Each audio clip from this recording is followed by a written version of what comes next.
charity, which is you'll just leave your money to the human race, and everybody that believes what I believe, right? I believe in Satoshi and his vision, sovereignty, property rights, freedom, economic empowerment, economic immortality.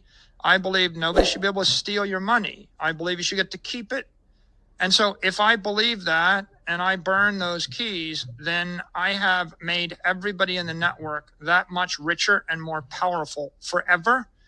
And they have the option to do the same, or maybe they'll use that power for good in a way that they deem to be appropriate. And you're like, well, who'd you give the most power to? I gave the most power to the person that believed the most what I believe, right? I mean, everybody has the choice to join the network with $1, $100, $1 million, $1 billion, or $1 trillion, right? So everybody gets to join, and we're all in it together from now to eternity. So yeah, that's my legacy. I guess that begs the question, would you ever burn all your Bitcoin?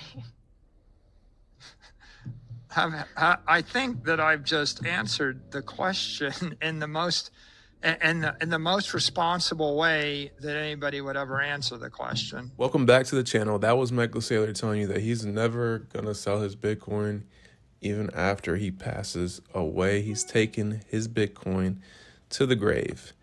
And in today's video, we're going to get into some Bitcoin MSTR updates. Apologize if there's any noise in the background. There's some work going on outside. Can't control that, guys, but we have some big news here from GameStop. I'm sure if you are in the Bitcoin space, you have heard it already, but GameStop is going to be adding Bitcoin as a treasury reserve asset. This is huge. Just a couple months ago, we saw the CEO of GameStop and Michael Saylor take a picture together, and they posted it on social media, and now GameStop is going to be putting Bitcoin on the balance sheet. This is really big. They have around $4 billion of cash, and Saylor came on and asked his followers, what's the minimum amount of Bitcoin GameStop needs to buy to be respected by Bitcoiners? And 50% of Bitcoiners are saying they should buy at least $3 billion worth of Bitcoin. Like I said, they have around $4 billion of cash. So we'll see how much Bitcoin they decide to buy. This could be a huge buy from GameStop. Could be potentially 40,000 Bitcoin. That would definitely have some significant price impact to the price of Bitcoin going forward. So we'll watch out for everything that happens from GameStop, but this is definitely some huge news there. And then from Saylor, the new preferred stock Strife creates USD yield for STRF and Bitcoin yield for MSTR investors. It begins trading today on NASDAQ. So STRF is now trading, and that closed yesterday around $700 million. You know what Saylor is going to be doing with that $700 million. They'll be buying Bitcoin with that $700 million. So we'll probably see another buy from Strategy on Monday when they normally announce that. And to put it in perspective of where GameStop is and where they could potentially be in the ranks of some of the top Bitcoin holders right now in the corporations, you can see Strategy has around 506K. Marathon is number 2. GameStop comes out and uses that entire $4 billion that they have in cash and buys Bitcoin. They're going to be competing with Marathon to be number 2 in terms of the top companies that hold BTC.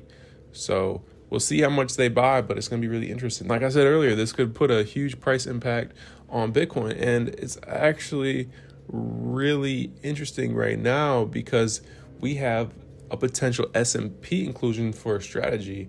Right now, Strategy by market cap is rated 109 by the top market cap companies in the United States. So they're 109 right now.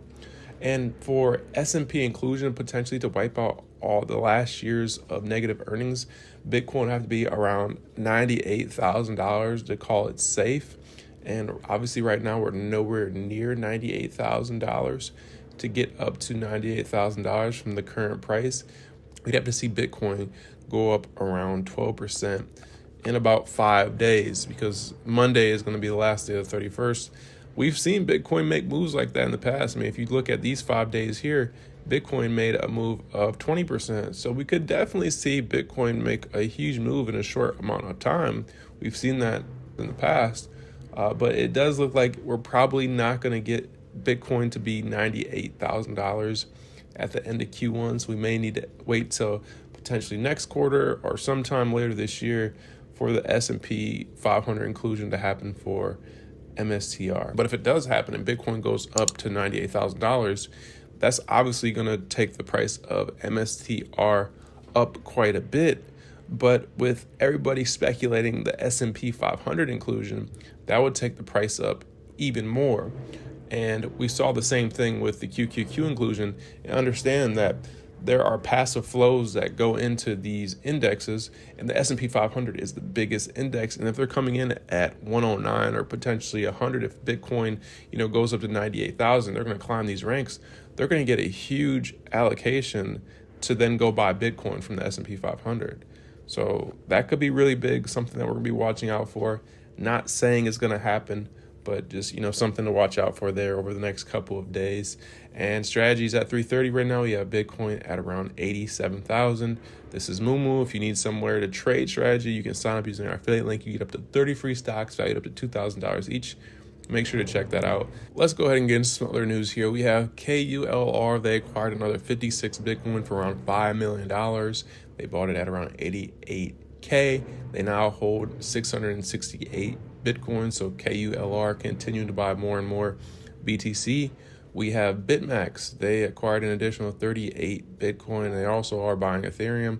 They now hold a total of 88 Bitcoin. In my opinion, BitMax should convert that Ethereum into BTC. And then we have BlackRock. They have officially launched their first Bitcoin ETF in Europe today. So we'll see if this European Bitcoin ETF has any demand, and that could definitely bring more flows into BTC. So that's good to see as well. But that's all I had for today's video. Thank you for watching all the way to the end. Really appreciate each and every one of you. Like and subscribe. We have new content coming out every single day. I do have a clip here that I want to share with you guys. Let's go ahead and check it out. I'm out. I'll see you guys in the next one. Have a great rest of your day. Really kind of at a perfect inflection point, because it's not a slow motion train wreck, because that's the wrong metaphor. It's the opposite of a slow motion train wreck. It's a slow motion parade of wonderful things. They're all going to happen. We know they're going to happen. There's a 98% chance they're going to happen. I just can't tell you exactly the date they'll happen, but I think over the next 4 years, everything you could want that's good is going to happen. And so the market is discounting that. The market doesn't believe any of that. All right. So the idea that you could actually buy Bitcoin at 80,000 right now is a joke. What I said is, when the bank lets you buy it, when Bank of America lets you buy it, and you can just order it and buy $1 billion at a time, it'll cost you $1 million.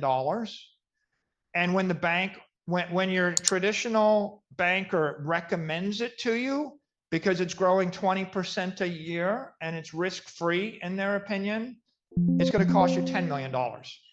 And so you can wait until it's easy and risk-free and you'll pay 100 times as much. Or you can do the research and jump through a few hoops right now for Bitcoin, and you get a 99% discount. With all these other things,